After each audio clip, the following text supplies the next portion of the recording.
السلام علیکم ورحمۃ اللہ وبرکاتہ۔ جی میرے بہنوں اور بھائیوں، یہ سامنے جو آپ عمل دیکھ رہے ہیں یہ زبان بندی کے لیے بہت ہی مجرب اور گارنٹی شدہ عمل ہے۔ یہ کوئی ناجائز عمل نہیں۔ اگر کوئی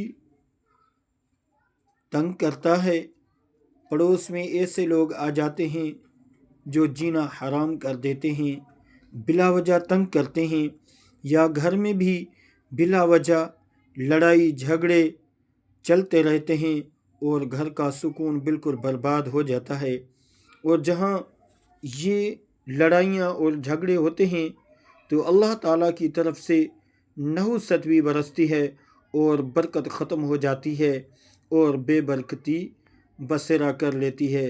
تو اس کی توڑ کے لیے اور جو شرارت کرتے ہیں، جو زبان دراز ہوتے ہیں، جو زبان چلاتے ہیں، گالیاں اور یعنی غلیظ الفاظ استعمال کرتے ہیں، ان کی زبان بند کرنے کے لیے یہ عمل بہت ہی مجرب ہے۔ اس کی ترکیب بہت ہی آسان ہے۔ یہ جو سامنے آپ آیتیں دیکھ رہے ہیں، ان آیتوں کو کسی مٹی کے برتن پر یعنی اس کو توڑ کر، یا مٹی کے چھوٹے چھوٹے جو ڈیے ملتے ہیں اس کے اوپر ان آیتوں کو لکھنا ہے، اور نیچے ان بندوں کا نام لکھنا ہے والدہ سمیت جن کی زبان بندی کرنی ہے۔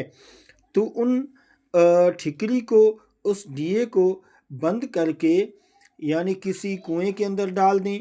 اگر کنواں موجود نہیں ہے تو پھر کسی بہتے ہوئے پانی میں، یعنی پاک صاف پانی ہو، کوئی نہر ہو یا کوئی دریا ہو یا کوئی بڑا تالاب ہو جس میں مچھلیاں ہو لیکن ناپاک پانی نہ ہو، اس کے اندر ڈال دیں۔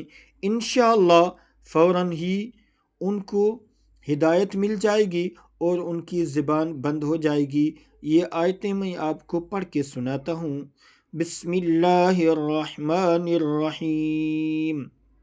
سبح للہ ما فی السماوات والارض وهو العزیز الحکیم۔ یا ایہا الذین آمنوا لم تقولون ما لا تفعلون۔